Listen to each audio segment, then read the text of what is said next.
Hi, this is my review of the Starship from Hell. The Starship from Hell is a system of tables that you can use to generate different spaceships with different features and crews and all sorts of hazards and mysteries surrounding those spaceships. Because of the title, the Starship from Hell, you can pretty much guess that this works really well with science fiction games that have to do with horror and weirdness, but the tables are flexible enough to be used with other sci-fi settings or systems. Well, let's talk about the quality of the PDF. The PDF is great. It's fairly short, just 44 pages long. You have bookmarks and everything is just really well organized. You really don't have a lot of illustrations, you just have the cover illustration. And when you purchase this PDF, you also get the Word file, and that's pretty cool because if you want to create your own tables or make changes and additions to these existing tables, you can modify everything there. That's pretty awesome. Okay, now let's talk about the PDF itself. Well, as I was telling you, it's basically a system of tables that to get random results and create a spaceship and all sorts of features and things and creatures within that spaceship or surrounding the background of that spaceship. So for example, you can generate the ship type, category, class, the name of the ship, passengers, phenomena, distress signal, threats and secrets. Now phenomena is very interesting because it's a lot more interesting if there's some sort of weird thing surrounding that spaceship, some kind of entity or unknown hazard.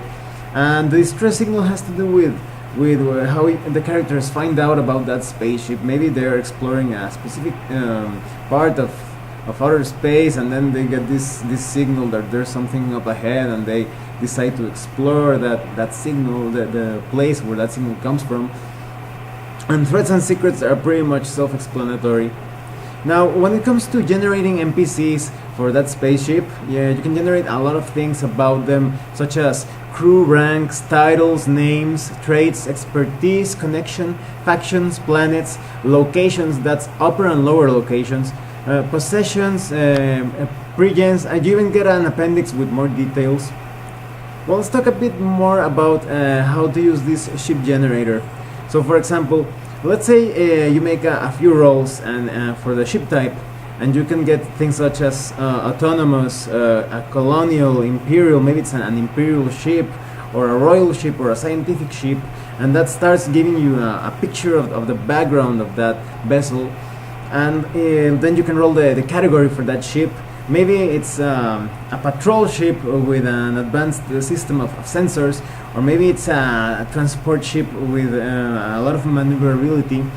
And so you start getting an even clearer picture of how everything will pull together or hold together, in the sense that you can create an adventure through the different results.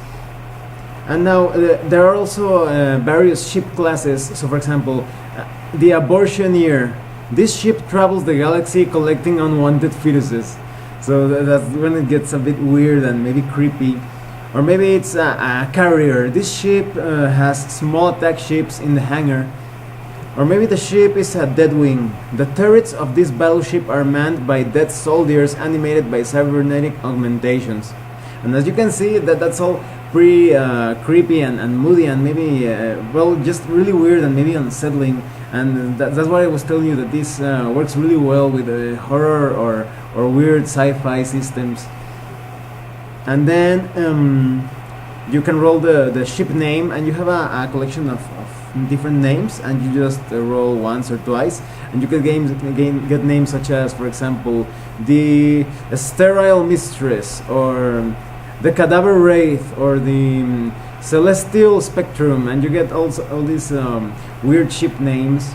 And that's pretty cool because every small part, every element of those tables will allow you to generate an adventure, maybe an enemy, or maybe just a ship for the player characters. Even if it's a bit weird or creepy, that could be interesting in itself. Maybe the player characters are navigating through outer space aboard this ship that they are not really so sure about its origin or background. And then you can also generate passengers. Maybe they are biosynthetic constructs, or maybe they are luxury starliner guests, or maybe they are murderous exiles. You can also generate phenomena, as I was telling you about before. So for example, what's the nature of the nearby celestial phenomenon? Is it a threat to the ship? Is it connected to any of the other strange events? So maybe you roll something like cluster of gray matter filaments, unraveling everything they pass through, growing in size as they absorb the material into their undulating strands. Or maybe imploding planet, billions killed. In a matter of seconds, entire civilizations are lost forever. And then you start thinking about how that fits together with the ship's background. And then the distress signals. Let me give you an example of a few of them. Shields. The force shields are about to collapse, leaving the ship extremely vulnerable. Or acid. Something's eating through the hull and the crew's in danger. So this gives you not only...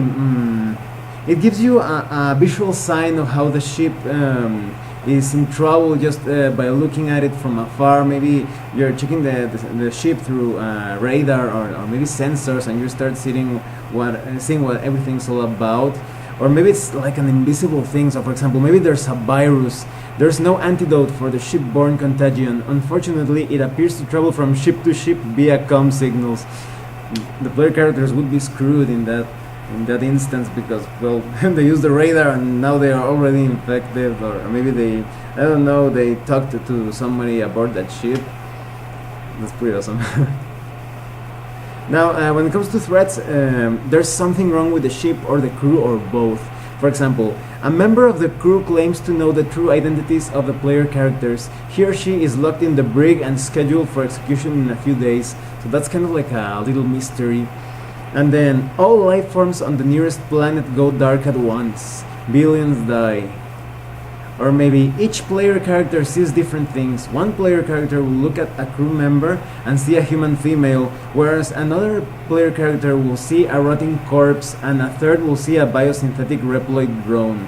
So these are all just a bunch of weird things that you can use to generate more mysteries and puzzles, and just insert very interesting plot elements overall. Now, secrets. This is also pretty interesting.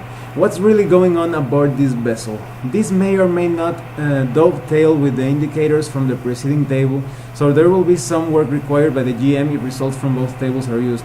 So you have to be really careful when you use secrets with threats. They have to make a lot of sense between both tables.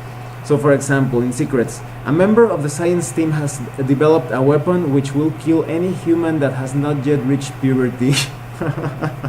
Another secret. An entity composed of liquid has infiltrated the ship. Now this is pretty cool, because if, for example, maybe you're thinking about an adventure where the player characters, maybe space marines or a scientific exploration team, goes inside this abandoned ship, and they start hearing these like liquid sounds, maybe a drip or some sort of gurgling sound. And as they keep moving through the ship, they start reading different logs and seeing how this liquid entity has killed everyone. And then they realize that those dripping sounds or gurgling sounds are actually sounds from that entity, and the entity is kind of like hunting them down. That's pretty cool. And you get a bunch of more secrets like the ones I was telling you. And then the Starship From Hell Section 2 NPC Generator. This is the section I was telling you about. You can get all sorts of things about the crew, maybe the different titles such as Advocate, or Baron, or Bloodletter, Chancellor, an Emissary, Shaman. For all different, for many different systems. If you are playing maybe a science fantasy game, this is going to be useful as well. And then names, you get a collection of names. Maybe somebody's called Astiga Eliza, or Beata Gunyar, and all those weird names. You also get traits such as brave, pompous, paranoid, pious, sensual, uncivilized. The area of expertise, maybe you have athletes on board, or maybe you have soldiers or diplomats, and even a faction, where maybe they belong to the Council of the Continuum. Council members embrace art and philosophy, or maybe they belong to the hallowed bureaucracy. Members of the bureaucracy believe in strength and dominance. So you have a science fiction NPC generator right here. And you also get different planets, names for planets. For example, you could get Erekura, a gleaming utopia, universally despised. Or maybe another planet is called Melinoa, a good place for a hand job or a murder. Locations, and the upper locations of the ship. Maybe the upper part of the ship has an airlock conduit or an escape pod, gamma, maybe kitchens and mining tools, locker or storage room. And the lower part of the ship could have kinetic torpedo arrays, or maybe a fuel reserve station and things like that. Now you also get a table of, where you can get the different things that the NPCs are carrying. It's called the possessions table. Maybe the NPC is carrying a canister of weaponized gluon plasma, or control codes for military sense nets, or maybe a data chip with important information, an expensive relic stolen from the Isian Federation during the War of the Sacred Poles. You could also have an armored Empire suit. You have a lot of different gear, and those items could serve as a plot point or a campaign or a seed for an adventure, or maybe an entire campaign. And you also get the pre-gen section, and they give you a lot of examples of different NPCs and the ships and the situations. And most importantly, the relationship between those NPCs and different ships. Just a bunch of useful pre-gens, so you can start having adventures right away. And even a details table for different random things. For example, the Empire suit was punctured from within, or slightly damaged radiation warning system. Psychic photo of her smile. Some don't make a lot of sense unless you just fit things together with what you have already rolled. That's pretty cool. Well, let me tell you what I think about the Starship from Hell. I think this is really useful. The tables are really flexible. They are certainly more useful if you play a weird science fiction game or a horror science fiction game, but with a few tweaks or modifications you can change the tables and adjust them to any sort of theme that you want. And this is very useful because the tables are quite simple. You can use them at the table if, for example, maybe you have a couple of friends come over and they say, oh, let's play a science fiction game, and you don't have anything ready. Just ask them, oh, just give me 5 minutes and I'm going to create something right away, and you can use this to create a very fast adventure. Of course, this is system agnostic. This isn't for a particular system. This can be used with a lot of systems, maybe with Traveler or Mindjammer, whatever you want. But the tables are simple enough to generate things on the go and maybe just have a very improvised adventure. But if you want to create something a bit more, I don't know, structured and detailed and less improvised, you can certainly use the tables to do that. And that's really cool because sometimes some science fiction games have really no material to get inspiration from, or just elements to build things upon that firm base. Or so, for example, Traveler has a very good system how to generate ships and different planets and parts of the galaxy, but sometimes it feels a bit too dry.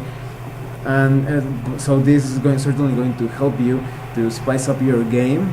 And even when you have great science fiction games, very complete with hundreds and hundreds of rules and tables to randomly generate stuff, such as, for example, Stars Without Number or Mindjammer, this little collection of tables, the Starship from Hell, still has a lot of flexibility and originality to be useful with those games. I highly recommend that you get this PDF.